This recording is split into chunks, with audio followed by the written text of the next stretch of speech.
Hey guys, what's up everyone? Welcome back to the channel. This is Shubham Dwivedi and you are watching Economics Easy है। Chapter number 17 tax structure in India का आज हम continue करने के लिए आ रहे हैं और दोस्तों आपकी जानकारी के लिए बता दूं आज ये है हमारी इस चैप्टर की लास्ट क्लास, क्योंकि ये सारे के सारे टॉपिक्स हम अपने पास लास्ट क्लास में कर चुके हैं। अभी ये वाले टॉपिक जो छोटे हैं ये बचे हैं और इन सबको हम आज ही सेशन में कंप्लीट कर देंगे, क्योंकि इसमें कुछ दमदार अब चीजें रही नहीं है। दमदार क्या है, थोड़ा मैं आपको कोविड 19 के इम्पैक्ट्स पढ़ाऊंगा और अभी एक नया टैक्स रिजिम आया है, दैट इज सेक्शन 115 BAC, ये कराऊंगा। ये दो चीजें बहुत इंपॉर्टेंट है, ठीक है। तो वीडियो को टिल एंड तक देखना ताकि आपको ये सारी चीजों की जानकारी मिल जाए। चलिए स्टार्ट करते हैं। हमारे पास सबसे पहला टॉपिक आता है टैक्स एक्सपेंडिचर का।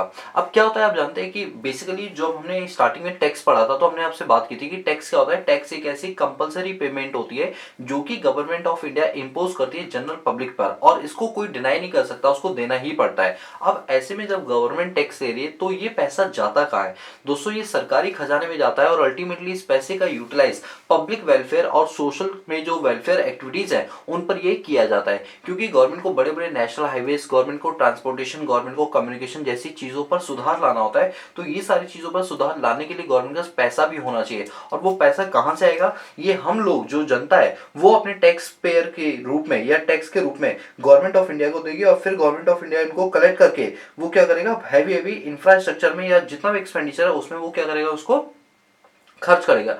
लेकिन आपको कुल मिला के पता है क्या चीज समझनी है? समझना ये है कि गवर्नमेंट ऑफ इंडिया जो टैक्स लेती है उसको वो अपनी झोली में नहीं डालती है, बल्कि वो क्या करती है, पब्लिक वेलफेयर पर ही उस पैसे को खर्च कर देती है। अब क्वेश्चन ये उठता है कि सर जितना वो टैक्स लेती है, मान लो एक साल के अंदर उन्होंने 1 लाख करोड़ का कलेक्शन किया, तो क्या वो 1 लाख करोड़ हम एक ही महीने में खर्च कर देंगे या उसे अगले 10 साल तक हम उसे खर्च कर सकते हैं? दोस्तों ऐसा तो कोई प्रावधान है नहीं, बट गवर्नमेंट ही कहती है, गवर्नमेंट बजट के हिसाब से, गवर्नमेंट जिस हिसाब का अपना एक्सपेंडिचर प्लान रखा हुआ है उस हिसाब से गवर्नमेंट क्या करती है, टैक्स के स्ट्रक्चर को डिसाइड करती है। सर ये गवर्नमेंट बजट क्या होता है दोस्तों? थोड़ा सा होल्ड कर लो, गवर्नमेंट बजट के बारे में आपको बताऊंगा। नेक्स्ट चैप्टर हमारा यही है गवर्नमेंट बजट के बारे में, तो आपको वहां मैं पूरा बताऊंगा डिटेल में गवर्नमेंट बजट क्या होता है। बट अभी आप यही मान के चलो, गवर्नमेंट बजट एक एस्टिमेटेड क्या होता है, डेटा होता है, जिसके तहत क्या होता है, वो फ्यूचर में क्या करने वाली है उसके बारे में पहले से प्री प्लान करके रखता है। तो प्री प्लानिंग करते टाइम हमें ये पता होना चाहिए कि हमें कितने खर्चे करने हैं, और अगर हमें पता हो कि हमें कितने खर्चे करने हैं तो उसके अकॉर्डिंगली हमें इनकम टैक्स को घटा और बढ़ा सकते हैं। तो सर गवर्नमेंट जब टैक्स को घटाती है, बढ़ाती है, तो वो तभी बढ़ाती है जब उसके पास ये पता हो कि फ्यूचर में क्या प्लान्स है। जी हाँ दोस्तों, जैसे आप जानते हैं अभी इंडियन गवर्नमेंट को पैसों की बहुत जरूरत है, क्योंकि हमारे हॉस्पिटल बहुत ज्यादा कोलैप्स हो चुके हैं। आपने देखा कोविड 19 में किस तरह से हॉस्पिटल कोलैप्स हो गए, हमारे पास मेडिकल इक्विपमेंट, मेडिकल किट्स वगैरह नहीं थी। तो ऐसे में गवर्नमेंट ऑफ इंडिया ने क्या किया, खूब सारा पैसा खर्च करने की सोची, बट जब टैक्स का देखा कलेक्शन तो वो कम हो रहा था। इसी वजह से गवर्नमेंट ने भी टैक्स के रेट को थोड़ा सा ज्यादा कर दिया, जिससे टैक्स की कलेक्शन जितनी ज्यादा होगी, गवर्नमेंट का पैसा उतना ज्यादा है, गवर्नमेंट उसको इंफ्रास्ट्रक्चर पर उतना ही ज्यादा खर्च कर पाएगी। हमारा टॉपिक इसी चीज से रिलेटेड है। ये जो टॉपिक आप देख रहे हो टैक्स एक्सपेंडिचर, ये टॉपिक इसी चीज से रिलेटेड है कि हम जितना टैक्स की कलेक्शन करते हैं। अच्छा, जब भी मैं हम बोलता हूँ ना, तो मैं अपनी या तो आप लोगों की बात नहीं करता, मैं गवर्नमेंट ऑफ इंडिया के पॉइंट ऑफ व्यू से बात करता हूँ कि गवर्नमेंट ऑफ इंडिया जो है वो जितना टैक्स ले रही है उसमें से कितना पार्ट को खर्च करेगी। दोस्तों ऐसा कोई प्रेस्क्राइब नहीं है, बट ये है कि हाँ जो भी पैसा है वो सरकार का नहीं है, बल्कि वो पब्लिक का ही पैसा है, तो वो पब्लिक वेलफेयर में ही यूटिलाइज होना चाहिए, ठीक है। चलो अगर हम बात करें टैक्स एक्सपेंडिचर की, तो गवर्नमेंट क्या करता है, गवर्नमेंट ये देखती है कि अगर हम टैक्स को ज्यादा बढ़ाएंगे तो क्या होगा, लोग चोरी ज्यादा करेंगे। एक चीज याद रखना, मैं आपको पहले भी क्लासेस के अंदर बता चुका हूँ, वो क्या कि अगर हम कभी भी टैक्स की बात करें तो हमें टैक्स के रेट को कभी नहीं बढ़ाना चाहिए। बढ़ा लो अगर लग रहा है जरूरत है तो, टैक्स का रेट कभी नहीं बढ़ाना चाहिए, क्योंकि अगर मान लो आज टैक्स 10% है, आपने रेट बढ़ा के 30% कर दिया, अल्टीमेटली जो लोग टैक्स दे रहे थे वो डिस्करेज होंगे और वो चोरी करना शुरू कर देंगे, क्योंकि उनको लगता है टैक्स ज्यादा हम क्यों दें। ऐसे में आपको टैक्स का बेस बढ़ाना चाहिए। टैक्स का बेस बढ़ाना चाहिए कि अगर इंडिया में 135 करोड़ की आबादी है, उसमें से अभी सिर्फ और सिर्फ 1.3 करोड़ ही टैक्स दे रहे हैं, तो कुछ ऐसा करो, टैक्स का स्लैब रेट थोड़ा कम कर दो, जिससे कि ज्यादा से ज्यादा लोग कवर हो जाए, अराउंड मान के चलो 5 करोड़ लोग कवर हो जाए। अगर आप बेस बढ़ा दोगे, पहले बेस इतना था, अब बेस इतना हो गया, तो कलेक्शन भी ज्यादा होगी, आपको बिना रेट बढ़ाए हुए आपकी कलेक्शन बढ़ गई। तो टैक्स रेट कभी नहीं बढ़ाना चाहिए, बल्कि टैक्स का बेस बढ़ाना चाहिए। इसी मूलभूत आधार पर गवर्नमेंट ऑफ इंडिया क्या करती है, खर्चों को प्री प्लान करती है। और अभी रिसेंटली हमने देखा, जैसे ये थोड़ा पुराना डेटा दे रखे, बस आप इसको देख लो, याद करने की कोई जरूरत नहीं है। सन 2008 के अंदर जो 32% का रेट था, उसमें से 15% कॉर्पोरेट टैक्स लिया गया, मतलब टैक्स का रेट थोड़ा सा कम कर दिया, जिससे लोग जो है ज्यादा से ज्यादा टैक्स दें। इसी तरह सन 2007-8 के अंदर जो 37% वाला रेट था उसको कट डाउन करके 16% कर दिया। और एक्साइज ड्यूटी जो पहले क्या होती थी हमारे पर 162% लगती थी, वो घटा के 70% कर दी। और जो कस्टम ड्यूटी है वो पहले लगा करती थी 235%, यानी 100 रुपए के प्रोडक्ट पे 235 रुपए टैक्स लगता था, उसको घटा के कितना कर दिया, 92% कर दिया। इस तरीके से गवर्नमेंट ने टैक्स के अंदर कुछ रिफॉर्म्स किए, कहीं ना कहीं से गवर्नमेंट का जो टैक्स का बेस है वो बढ़ना शुरू हो गया, ठीक है, और टैक्स का रेट थोड़ा हमने कम कर दिया। यहाँ पर एक कॉन्सेप्ट आ रहा है ग्रैंड फादरिंग कर गए। दोस्तों ग्रैंड फादरिंग का क्या मतलब होता है इसको समझ लो, क्योंकि इनकम टैक्स में इससे रिलेटेड जो क्वेश्चंस है वो कभी कभी वनडे एग्जामिनेशन में पूछ लिया जाता है, खासतौर पर एसएससी बैंकिंग के एग्जाम में कुछ क्वेश्चन ज्यादा पूछ लिया जाता है। बाकी यूपीएससी में इस टाइप का क्वेश्चन नहीं आता, बट फिर भी अपनी जानकारी के लिए समझ लो। ये जो ग्रैंड फादरिंग है इसका मतलब क्या होता है, कोई भी अगर गवर्नमेंट ने टैक्स इंपोज किया, मान लो कोई एक नया रिजिम लेकर आए, तो नया रिजिम बैक डेट से होना चाहिए या उस तारीख को जब से लॉन्च हुआ उसके बाद से होना चाहिए। तो देखो दोनों तरीके हैं। गवर्नमेंट अगर ये बोले, अभी गवर्नमेंट ऑफ इंडिया और वोडाफोन वाला केस हुआ था, उसमें गवर्नमेंट ऑफ इंडिया ने प्लान यहाँ पर इंट्रोड्यूस किया कि लेट सपोज हम 10% का टैक्स लेंगे, बट ये बोला कि यहाँ से नहीं लेंगे, जिस दिन इंट्रोड्यूस किया उस दिन से नहीं बल्कि बैक डेट से लेंगे। तो अगर कोई टैक्स बैक डेट से अप्लाई हो जाता है तो उसको बोलते हैं रेट्रोस्पेक्टिव इफेक्ट। क्या बोलते हैं, रेट्रोस्पेक्टिव इफेक्ट। और यदि कोई ऐसा टैक्स है जिस साल इंपोज किया गया उसके बाद से अब लगना स्टार्ट होता है, इसको बोलते हैं प्रोस्पेक्टिव। सही तरीका ये होता है और इसी को बोलते हैं ग्रैंड फादरिंग। इसी को क्या बोलते हैं, ग्रैंड फैदरिंग। यानी ग्रैंड फैदरिंग का मतलब ये होता है कि अगर मान लो किसी भी अब जैसे पता है ग्रैंड फैदरिंग को लेकर इस बुक ने भी यहाँ नीचे डिफाइन किया हुआ है, ग्रैंड फैदरिंग क्लॉज क्या होता है। तो मैं आपको बता दूं, ये पढ़ के मैं आपको सिंपल तरीके में बता देता हूँ। यहाँ नीचे ये लिखा गया कि मान के चलो कि एक नया लॉ आया, उस लॉ में ये कहा गया कि कोई भी बिजनेसमैन जो है या किसी भी कंट्री के पास जो है बिल्ली नहीं होनी चाहिए, मतलब किसी भी बंदे के पास कोई बिल्ली वो रख नहीं सकता, बिल्ली नहीं पाल सकता। लेकिन जिस तारीख को ये कानून बनेगा उससे पहले अगर किसी के पास बिल्ली है तो वो रख सकता है, लेकिन कोई नया उस कानून के बनने के बाद से बिल्ली नहीं खरीद सकता। तो जो पहले के लोग हैं वो रख सकते हैं, बाद वाले लोग नहीं रख सकते हैं। तो इस टाइप का जो रिलेशन होता है या इस टाइप का जो टैक्स रिजिम होता है इसको बोलते हैं ग्रैंड फैदरिंग। क्या बोलते हैं, ग्रैंड फैदरिंग बोलते हैं, ठीक है। ये छोटा सा कॉन्सेप्ट है इसलिए मैंने आपको बता दिया। आजकल जीएसटी और इनकम टैक्स में ग्रैंड फैदरिंग ही चल रहा है, यानी रेट्रोस्पेक्टिव से कम प्रोस्पेक्टिव से ज्यादा टैक्स लगाया जाता है, ठीक है। नहीं समझ आया तो कोई बात नहीं, इंपॉर्टेंट नहीं है, ठीक है। चलिए अब यहाँ पर बात करते हैं कलेक्शन रेट की। दोस्तों अभी अभी जस्ट मैंने बताया कि हमारे यहाँ पर हमें क्या करना चाहिए, टैक्स का रेट नहीं बढ़ाना चाहिए बल्कि टैक्स का बेस बढ़ाना चाहिए, जिससे ज़्यादा से ज़्यादा लोग कवर होंगे तो उतना ही हमारे टैक्स की जो कलेक्शन है वो बढ़ जाएगी। अब यहाँ पर क्या किया गया, आप जानते हैं हम चाहते हैं इंपोर्ट को कम करना और एक्सपोर्ट को बढ़ाना। तो ऐसे में क्या होता है, इंपोर्ट को डिस्करेज करने के लिए हम उस पर हैवी टैक्सेस इंपोज कर देते हैं। आपको पता ही वो काउंटर वेलिंग ड्यूटी, एडिशनल डंपिंग ड्यूटी और कई टाइप के टैक्सेस लगा के हम अपने पास क्या करते हैं, कलेक्शन को बढ़ा देते हैं। दोस्तों नो डाउट मैंने भी बोला टैक्स का रेट कम होना चाहिए, बट अब बोलूंगा टैक्स का रेट बढ़ा दो, क्योंकि अभी इंपोर्ट की बात चल रही है। इंपोर्ट में फॉरेक्स जाता है, आप टैक्स का रेट बढ़ा दो जिससे इंपोर्ट क्या हो जाए, डिस्करेज हो जाए। बस ये इतनी ही बात है, इससे ज्यादा आपको कुछ नहीं पढ़ना, ठीक है। जितना आप बता रहा हूँ उतना सफिशियंट है, याद रखना। इसके बाद बात करते हैं लिटिगेसी एंड टैक्सेशन। अब बात चलिए कि इंडिया में अभी टैक्स को लेकर रिफॉर्म्स आए हैं। अभी मतलब काफी साल पहले आए थे, जैसे 1981 में एलपीजी आया था ना, तब से टैक्स के अंदर हमने कई सारे रिफॉर्म किए। आप याद करो कि मैंने आपको एक टॉपिक पढ़ाया था एलपीजी वाला, आई थिंक ये चैप्टर नंबर 4 या 5 के अंदर था। उसके अंदर मैंने बताया था लिबरलाइजेशन 5 सेक्टर के अंदर आया है। मुझे बताओगे वो 5 सेक्टर कौन कौन से, अगर किसी को पता हो तो प्लीज बताना। अच्छा मैं बता दूं, मुझे पता है कि मुझे पूरा ट्रस्ट है कि वो कौन कौन से इंसान है जो कमेंट करके मुझे इसका आंसर देंगे। जैसे एक पप्पन मोंडल हो गई, एक सिमरन राजपूत हो गई, एक हमारी नई स्टूडेंट और आ गई पायल गराई करके, पायल GARAI। ये 3 स्टूडेंट ऐसे हैं भाई साहब जो दबा के कमेंट करते हैं और हर क्वेश्चन का आंसर देते हैं, मतलब बहुत मजा आता है ऐसे लोगों को पढ़ाने में। तो बात चल रही है कि प्लीज आप सभी लोग कमेंट करना, मतलब ये 3 तो करेंगे ही करेंगे, लेकिन बाकियों से भी मैं रिक्वेस्ट करता हूँ आप कमेंट करना। मुझे ये बताओ कि लिबरलाइजेशन वो 5 सेक्टर कौन कौन से, जो हमारी क्लासेस को पीछे से फॉलो करते हुए सारी सारी वीडियो देख रहे हैं उनको भी बिल्कुल बात बताओगे। उसके अंदर एक रिफॉर्म आता है जिसके अंदर हमने लिबरलाइजेशन किया था टैक्स के अंदर। तो जब से हमने टैक्स के अंदर रिफॉर्म किए तब से हमने देखा कि कहीं ना कहीं टैक्स में काफी ज्यादा सुधार हमें देखने के लिए मिले। तो हम बात करते हैं कि इंडिया ने जब से 1981 के अंदर मेजर रिफॉर्म्स किए तब से टैक्सेशन सेक्टर हमारा काफी ज्यादा जो है वो सुधर गया। जैसे हमने क्या किया, हमने स्पेंडिंग को प्रायोरिटीज दी कि जो भी टैक्स का पैसा है हम उसको पब्लिक के वेलफेयर के ऊपर खर्च करेंगे, और जितना ज्यादा हम पब्लिक वेलफेयर पे खर्च करेंगे उतना सोसाइटी से हमें अच्छी खासी इनकम जनरेट होने के लिए मिलेगी। दूसरा, हम करप्शन को रिड्यूस करेंगे, क्योंकि जितना कम करप्शन होगा लोग उतने ज्यादा टैक्स को देने के लिए इच्छुक होंगे। दोस्तों आज मैं टैक्स की चोरी क्यों करता हूं, मैं एक एग्जांपल दे रहा हूँ, कभी कहो सर आप ऐसे कैसे बोल रहे हो। कोई भी इंसान आज की डेट में टैक्स से चोरी क्यों करता है? क्योंकि वो जानता है कि टैक्स का पैसा पब्लिक वेलफेयर पे ना खर्च करके गवर्नमेंट अपने खर्चों पर उड़ा देती है या गवर्नमेंट अपने खातों में डाल लेती है। तो इस वजह से कोई इंसान टैक्स नहीं देना चाहता है, चोरी करना चाहता है। अगर लोगों को ये विश्वास दिला दिया जाए कि ये पैसा सिर्फ पब्लिक वेलफेयर पे ही खर्च किया जाएगा, तो ऐसे में कोई भी इंसान टैक्स की चोरी नहीं करेगा। तो एक्सेप्शनल आर देयर, एक्सेप्शनल हर जगह मिलेगा, बट 99% चांस होगा कि टैक्स चोरी कम से कम हो जाएगी। तो ऐसे में करप्शन को अगर आप रिड्यूस कर दोगे, नो डाउट आपकी टैक्स कलेक्शन जो है वो बढ़ जाएगी। लोगों को, छोटे छोटे एंटरप्राइजेस को सब्सिडीज वगैरह दो, जिससे कि वो इनकरेज हो आपके लिए ज्यादा से ज्यादा काम करने के लिए, और उनके लिए नए नए रेजिम लेकर आओ, नए नए टैक्स सब्सिडीज लेकर आओ।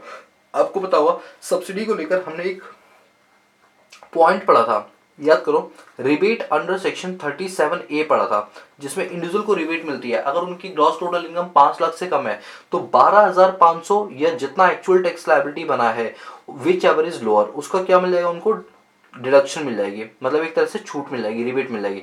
इस टाइप की जब आप सिस्टम लेकर आते हो तो कहीं ना कहीं टैक्स एक बहुत ही अच्छी तरीके से निकल कर आता है, और ऐसे में चोरी के चांसेस क्या हो जाते हैं, कम हो जाते हैं। प्रॉपर्टी टैक्सेशन, मतलब एक तरह से जो भी आप टैक्स लगा रहे हो तो वो तरीके से लगाओ। आपको पता होना चाहिए कि किस एसएससी पर ज्यादा टैक्स लगाना है, किसको कम लगाना है, किसके लिए लीनियंट होना है, किसके लिए हार्ड होना है। तो इस टाइप का हमारा टैक्सेशन सिस्टम हमारे पास होना चाहिए। अब हम बात करते हैं अपने पास इनकम एंड कंजम्पशन की, कि हम जो गवर्नमेंट ऑफ इंडिया वो कितनी इनकम कमाती है और उसमें से कितना पैसा वो खर्च कर देती है। अगर हम बात करें इंडिया में जो जीडीपी निकल आती है उसके अंदर टैक्स का रेट बहुत कम है। मतलब अगर हम जीडीपी के कैलकुलेशन करते हैं, मान लो हम कहते हैं हमारी जीडीपी जो है वो 17.6% है, तो देखा जाता है कि जो टैक्स का रेट है उसमें से वो काफी ज्यादा क्या है, कम है। जिसके चलते हम कहीं ना कहीं डिस्करेज, मतलब गवर्नमेंट ऑफ इंडिया थोड़ी डिस्करेज होती है, क्योंकि इतना अच्छा डायरेक्ट और इनडायरेक्ट सिस्टम बनाए बावजूद इसके जीडीपी में उसका प्रोपोर्शन क्या आ रहा है, कम आ रहा है। तो कहीं ना कहीं अभी हमें चीजों को सुधारने की बहुत ज्यादा जरूरत है। अब देखो हमारी इंडिया में हो क्या रहा है, हमारी इंडिया में गवर्नमेंट का डेटा कुछ और बोलता है और रियलिटी कुछ और होती है। देखो गवर्नमेंट बोलती है कि अगर हम देखें इनफॉर्मल सेक्टर के अंदर, अच्छा फॉर्मल और इनफॉर्मल जाते हो, फॉर्मल सेक्टर वो होता है जहां पर आपको सोशल सिक्योरिटी बेनिफिट्स वगैरह दिए जाते हैं, जैसे पीएफ वगैरह, पेंशन वगैरह, ग्रेचुटी। और इनफॉर्मल वो होते हैं जो कि जैसे डेली वर्कर्स होते हैं, जो अनऑर्गेनाइज सेक्टर में काम कर रहे होते हैं, जिनको पीएफ वगैरह का पैसा ना तो मिलता है ना उनका काटा जाता है। तो इनफॉर्मल सेक्टर के अंदर 5.6 करोड़ लोग इंगेज है, ठीक है। लेकिन जब हमने उनसे कहा कि अपनी रिटर्न फाइल करो, इनकम टैक्स की रिटर्न फाइल करने का मतलब होता है अपनी डिटेल दो गवर्नमेंट को कि आप कितनी इनकम कमाते हो, कहां कहां से कमाते हो। तो 5.6 करोड़ में से रिटर्न कितनी आती है, 1.81 करोड़। मतलब बाकी लोग रिटर्न ही नहीं भर रहे। अरे जब तुम रिटर्न नहीं भरोगे तो गवर्नमेंट को डिटेल कहां से पता चलेगी, और गवर्नमेंट को डिटेल ही नहीं होगी, डेटा ही नहीं होगा, तो वो तुम्हारे लिए पॉलिसीज वगैरह कैसे बनाएगा। ऑब्वियस सी बात है, डिटेल होगा, ये हमारे घर के 4 लोग थोड़ी हैं जिसके बारे में आपको सबको पता। भाई 135 करोड़ की जनता है, जब तुम डिटेल दोगे तब गवर्नमेंट को पता चलेगा कि हाँ भाई चल क्या रहा है हमारे देश के अंदर। तो 5.6 करोड़ की इनफॉर्मल सेक्टर है, रिटर्न भरने वाले सिर्फ कितने, 1.81 करोड़।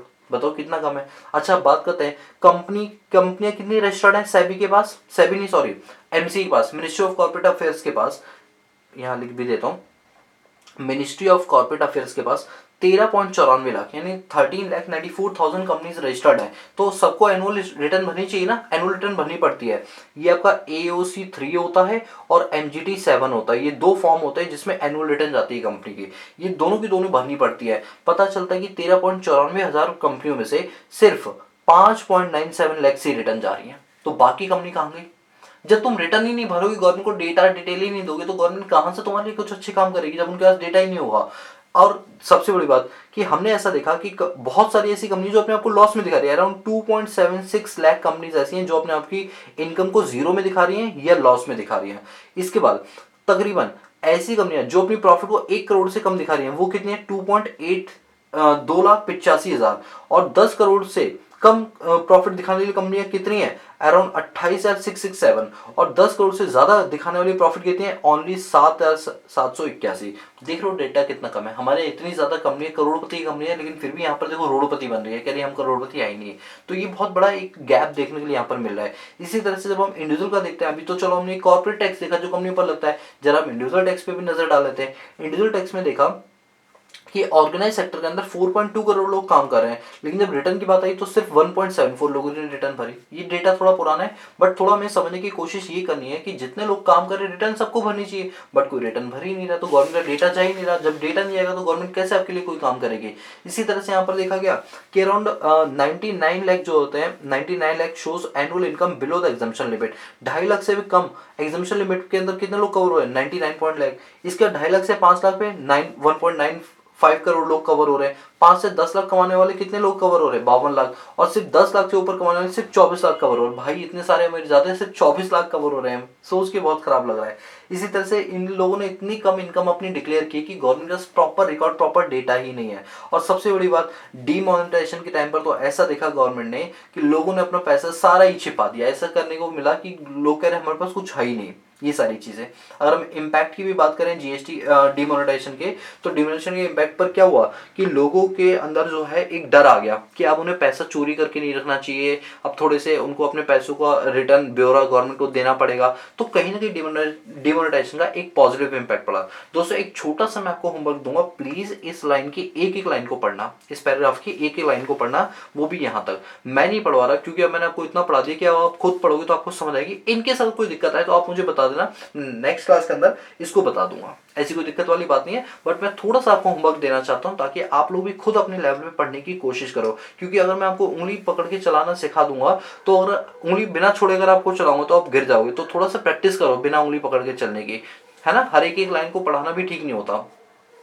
चलिए अब हम बात करते हैं ईज ऑफ पेइंग टैक्सेस। अच्छा एक बात बताओ, एक तो इंसान अपनी कमाई हुई इनकम से, अपनी मेहनत की कमाई को आपको दे रहा है, उसमें से एक शेयर आपको दे रहा है, ऊपर से उसको देने के लिए भी इतने सारे लंबे चौड़े तामझाम करने पड़ेंगे, तो क्या कोई इंसान टैक्स देगा? सर बिल्कुल भी नहीं देगा। तो इसीलिए जब भी कोई इंसान अगर अपना टैक्स पे करे तो उसको इस तरीके का प्लेटफॉर्म प्रोवाइड कराया जाए कि उसका टैक्स आसानी से पे ऑफ हो जाए। यानी अगर मान लो आप ऑनलाइन मैकेनिज्म चला रहे हो तो ऑनलाइन इतना अच्छा पोर्टल बनाओ कि कोई भी इंसान अगर ये सोच कर आए कि चलो मैं सच में इंसानियत के नाते जितना टैक्स बनता है उतना पूरा पे करो, अब पता चला वो रिटर्न भरने तो बैठा बट साइट नहीं चली, तो ऐसे में वो डिस्करेज हो जाएगा, वो कभी भी पैसा देगा ही नहीं, फिर वो चोरी करेगा। तो ऐसे में ईज ऑफ पेइंग टैक्सेशन का होना बहुत ज्यादा जरूरी है। देखो देखा गया कि इंडिया जो है, अगर हम बात करें पिछले कुछ सालों के अंदर ईज ऑफ डूइंग बिजनेस के मामले में हमारी रैंकिंग काफी अच्छी हो गई है। दोस्तों आपको पता ही होगा ईज ऑफ डूइंग बिजनेस का मतलब होता है कि एक ऐसी कंट्री जहां पर कंपनियों को काम करने में आसानी होती है, उनको आसानी से लेबर मिल जाते हैं, वहाँ के लॉज उनसे फैमिलियर होते हैं, बहुत हार्श नहीं होते हैं और अच्छे तरीके से काम करने में बढ़ोतरी देते हैं। इस टाइप की जो कंपनीज होती हैं, जो कंट्रीज होती हैं, उनको बोलते हैं ईज ऑफ डूइंग। अगर हम देखें ईज ऑफ डूइंग बिजनेस के अंदर वर्ल्ड बैंक की डेटा के अनुसार 190 कंट्रीज में हमारी पोजीशन 79 हो गई है, 79 थी, लेकिन 2019 के अंदर हमारी रैंकिंग कितनी आ गई, 63 आ गई। जो भी नई रैंकिंग आएगी मैं आपको करंट अफेयर जो हमारा हिंदू न्यूज़पेपर चलता है ना इंस्पायर्ड इकोनॉमिक्स पे, दोस्तों बता दूं हमारा दूसरा चैनल इंस्पायर्ड इकोनॉमिक्स भी, जिस पर हम हिंदू न्यूज़पेपर को डिस्कस करते हैं, उसमें मैं करंट अफेयर सारे बताता हूं। तो इसका जो लेटेस्ट डेटा होगा वो मैं आपको वहां बता दूं। फिलहाल अभी क्या है कि 2000 पहले हमारी रैंकिंग 79 थी, अब वो रैंकिंग कितनी हो गई, 63। देख लो हमारी रैंकिंग कितनी है। अब हम एक दिन ऐसा भी है टॉप 10 में भी पहुंच जाएंगे, तो हमारी रैंकिंग सुधर रही है। अब क्योंकि रैंकिंग सुधर रही है तो इसके लिए हमें अपना टैक्स स्ट्रक्चर जो है वो अच्छा बनाना पड़ेगा, और टैक्स स्ट्रक्चर अच्छा बनाने की वजह से हमने एक नया पोर्टल बनाया है। किसका पोर्टल, इंफोसिस कंपनी, याद है नारायण मूर्ति, इंफोसिस बहुत बड़ी सॉफ्टवेयर कंपनी है, हमने इनसे क्या बनवाया है, अपना इनकम टैक्स का पोर्टल बनवाया। अभी रिसेंटली 2021 की बता रहा हूँ, नया पोर्टल बनवाया है। नो डाउट अभी ग्लिचेस वगैरह चल रहे हैं, बट क्योंकि अभी नया नया बना है इस वजह से थोड़ी प्रॉब्लम्स आ रही है, बट एक साल के बाद ये प्रॉब्लम धीरे धीरे क्या होने लगी, रिजॉल्व होने लगी। इसकी वजह से ease of paying doing business को थोड़ा सा आसानी मिलेगी। ठीक है, चलिए अब हम बात करते हैं अपने पास simplification of direct tax system, कि डायरेक्ट टैक्स सिस्टम को सिंप्लीफाई करना हमारे लिए क्यों जरूरी है। देखो अगर हम डायरेक्ट टैक्स को इजी बना देंगे, यानी जो टैक्सेशन की प्रणाली है अगर हम इसको आसान बना देते हैं, तो ऐसे में जो हमारा टैक्स का कलेक्शन है वो बढ़ जाएगा। दूसरी बात, टैक्स का जो बेस है हमें उसको बढ़ाना चाहिए, टैक्स के रेट को नहीं बढ़ाना चाहिए। तीसरा, अगर हम इनकम टैक्स के अंदर चीज़ों को ऑनलाइन कर देंगे तो ऑनलाइन में कम से कम समय के अंदर ज़्यादा से ज़्यादा काम होगा, तो ऐसे में टैक्स की जो कलेक्शन है वो बढ़नी शुरू हो जाएगी। अगर हम रिटर्न्स की बात करें तो अगर रिटर्न में किसी बंदे का रिफंड आ रहा है यानी उसको पैसा वापस चाहिए तो उसको रिफंड अगर टाइमली हम प्रोवाइड कराएंगे तो वो इनकम टैक्स भरने से कभी भी चूकेगा नहीं।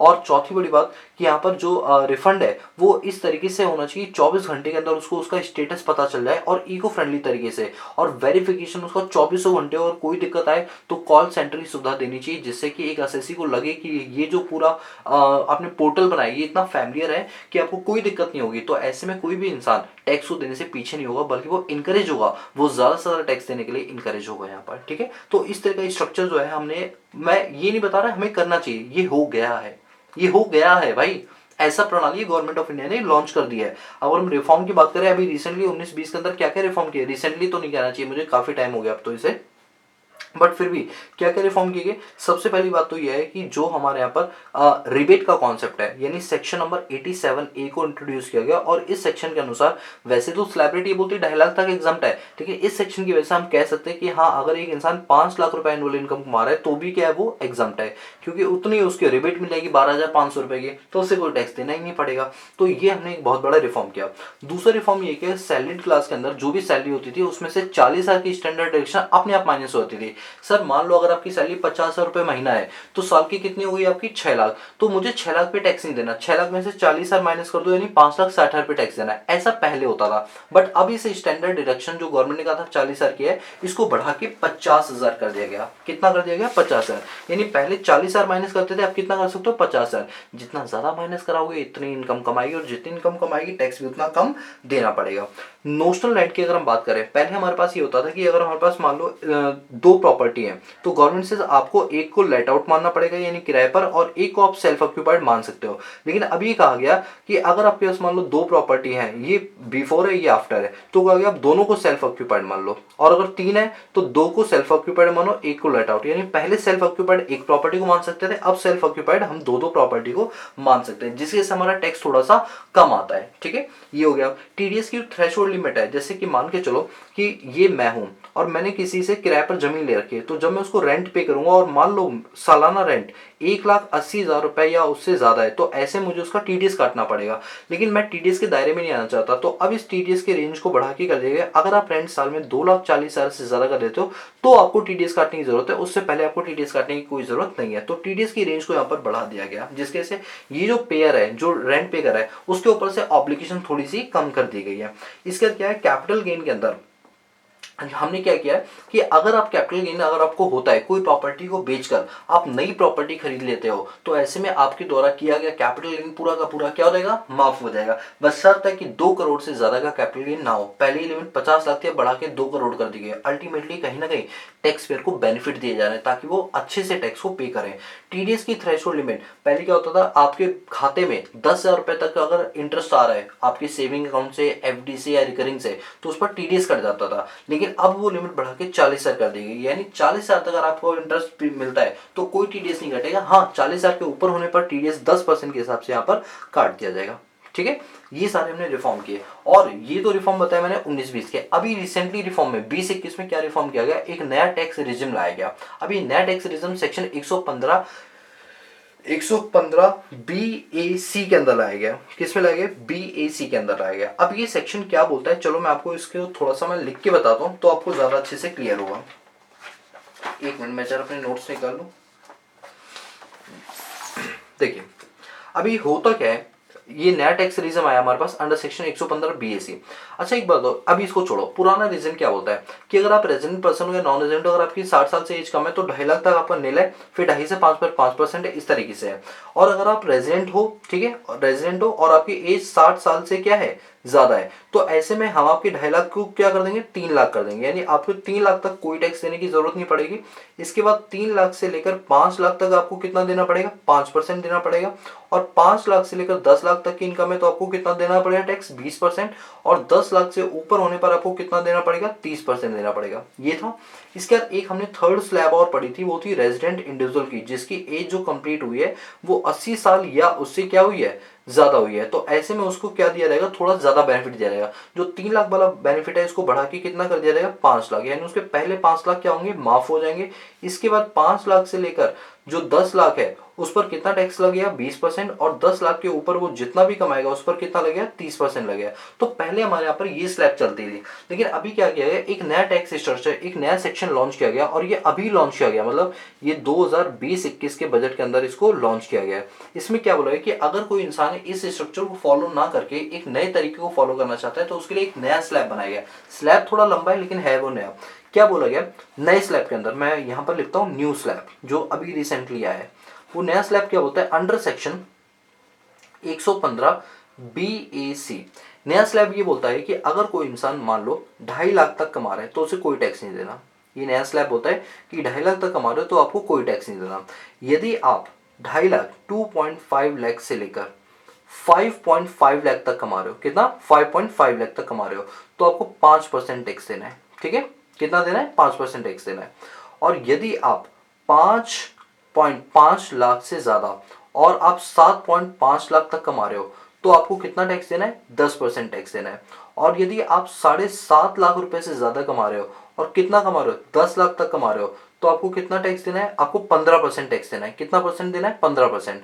और यदि आप 10 लाख से ज्यादा लेकिन 12.5 लाख रुपए तक कमा रहे हो तो आपको कितना टैक्स देना है 20% टैक्स देना है। और यदि आप 12.5 लाख रुपए से ज्यादा से लेकर 15 लाख रुपए तक कमा रहे हो तो आपको कितना देना है 25% टैक्स देना है। और यदि आप 15 लाख रुपए से कितना भी ज्यादा कमा लो तो कितना देना है 30%।